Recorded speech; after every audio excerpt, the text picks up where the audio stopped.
Setting a boundary is one thing. Keeping it is another. Most people have had the experience of setting a limit and meaning it. Feeling good about it. Even proud.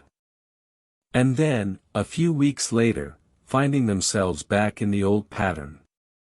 Saying yes again. Absorbing again. Shrinking again. Not because they were weak. Not because they forgot.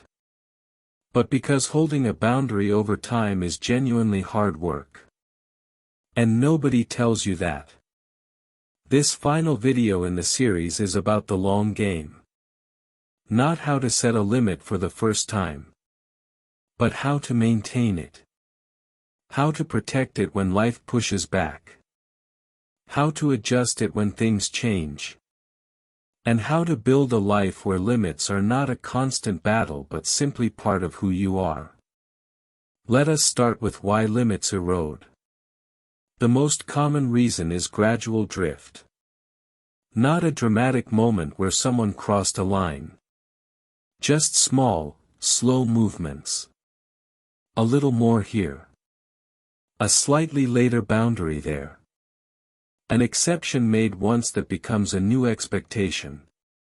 It works like this. You decide you will not answer work messages after 7 in the evening. And for a few weeks, you hold it.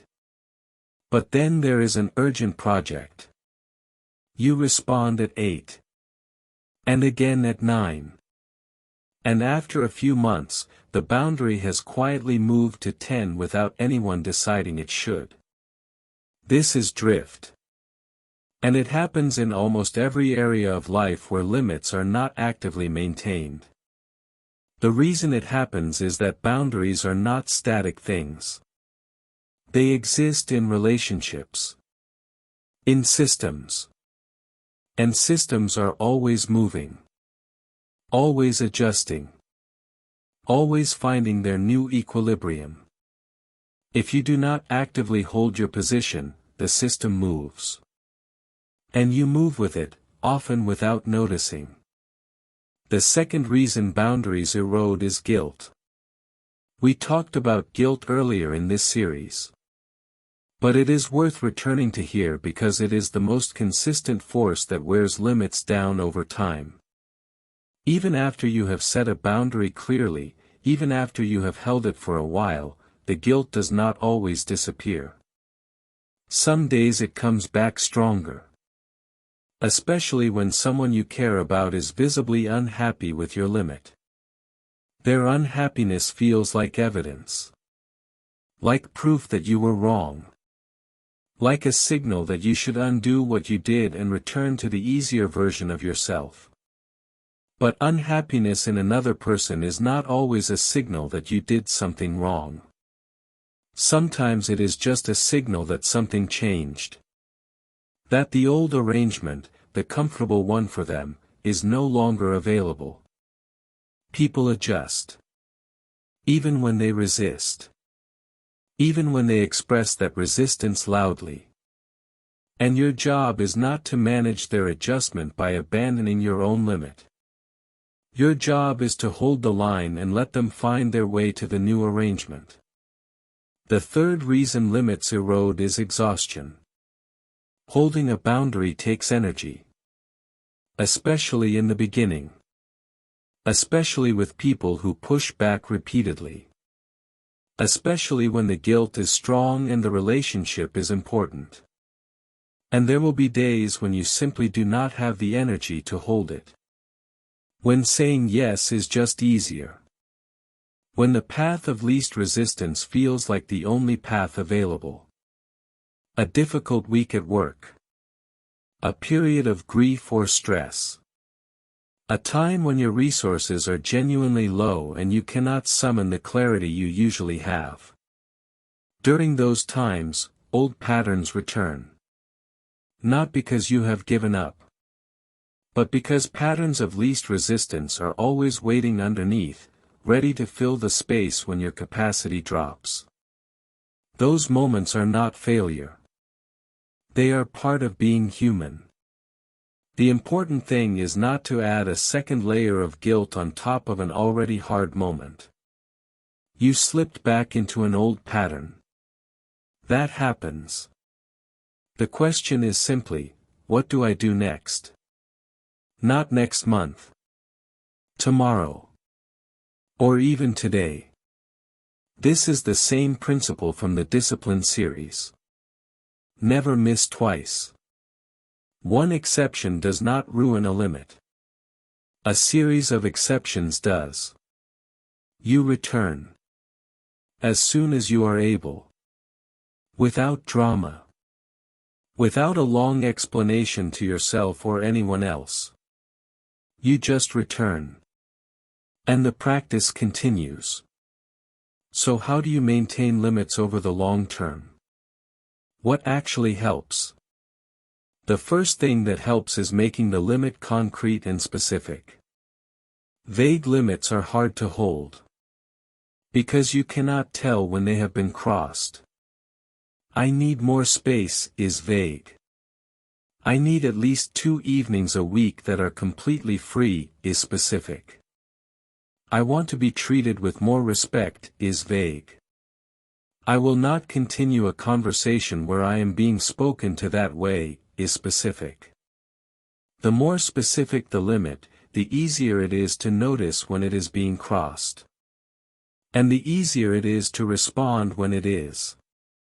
The second thing that helps is having a simple response ready.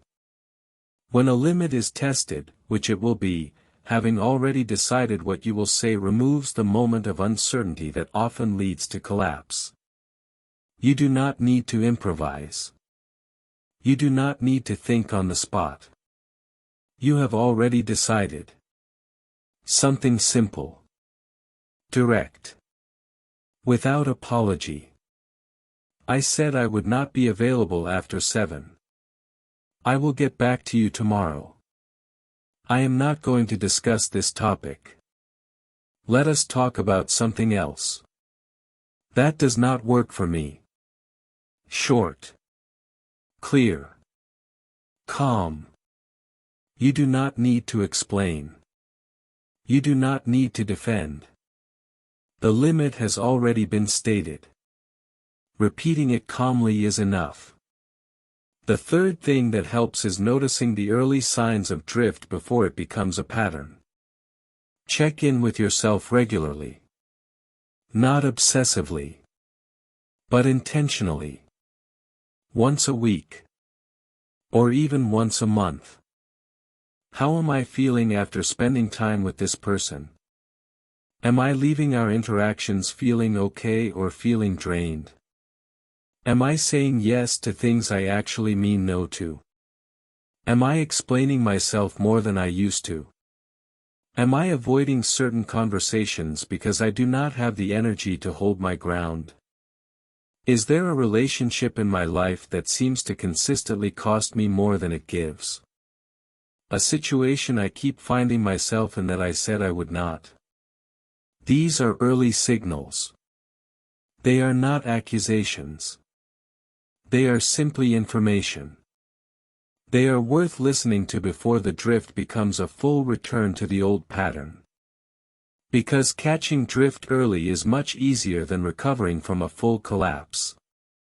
A small adjustment, made early, is far less disruptive than a full renegotiation made after months of accumulated resentment. The fourth thing that helps is understanding that limits are not fixed forever. This is something people often misunderstand about limits. They think that once a limit is set, it must be permanent. Any change feels like weakness. Like giving in. But that is not how healthy limits work. They are not walls. They are living things. They grow and shift as relationships grow and shift. A limit you needed with someone at the start of a relationship may not be necessary once trust has been built. A limit you held loosely may need to become firmer as circumstances change. The key is that the change comes from your own assessment of what you need. Not from pressure. Not from someone else's discomfort. Not from exhaustion. When you loosen a limit because you genuinely feel safe doing so, that is healthy flexibility.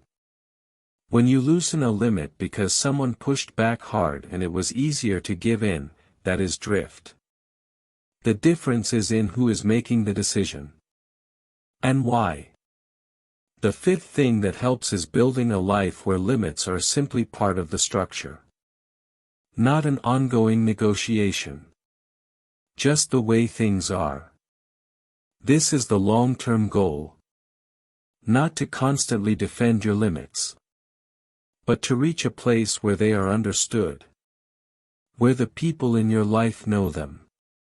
Where they no longer need to be stated every time. Because they are simply what is true about you. This takes time. It takes consistency. It takes holding the line enough times that it becomes the new normal. But it is possible. And when it arrives, something shifts. Life starts to feel less like a constant management of other people's expectations. And more like something that belongs to you. Now let us talk about something that sits underneath all of this. The deepest reason boundaries are hard to maintain long-term is not lack of skill. It is a lack of belief in your own worth. When you believe, at some quiet level, that your needs are less important than other people's needs, that you do not quite deserve to take up space, every limit feels like you are asking for too much. You state the limit. And immediately you start second-guessing it. Was that too much? Did I sound difficult? Are they upset? Should I walk it back?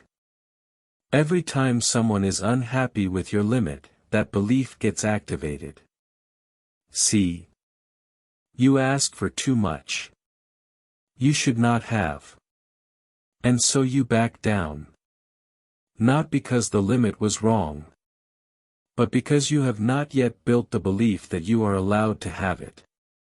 This is why the work of maintaining limits is not just practical. It is also deeply personal. It is the ongoing work of believing that you are allowed to exist fully. To have needs. To say what you will and will not accept. To be a person with edges. Not a person who exists only in relation to what others need from you. Some people need external help with this part. A therapist. A counselor. Someone trained to help untangle the old beliefs that keep running underneath the surface. There is no weakness in that. Some of these beliefs were laid down very early. They are not going to shift purely through willpower or information. They shift through relationship. Through experience. Through being met with a different kind of presence. That belief does not build overnight. But it builds. Every time you hold a limit and the sky does not fall, it builds. Every time you say no and the relationship survives, it builds. Every time you protect your time, your energy, your sense of self, and the world keeps going, it builds. Slowly. Quietly. A little more solid each time. This is where we end the series. Not with a perfect system for setting limits. But with a reminder of why it matters. Limits are not about keeping people out. They are about keeping yourself in. Keeping yourself present. Keeping yourself honest. Keeping yourself in relationships that are real. Rather than ones built on performance and endurance. The person who knows their own limits and holds them with care and consistency is not a difficult person. They are a person who knows who they are. And from that place, everything is possible. Real relationships. Real work. Real rest. Real presence. Not a life managed around what everyone else needs. A life that is actually yours. That is what this series has been about. And that is where it ends. With you. And the quiet, steady practice of taking yourself seriously. One limit at a time. I hope this video brought you something meaningful. If you find it helpful, please like and share it with someone who may need it. Subscribe if you would like to hear more stories like this. Wishing you a calm and peaceful day.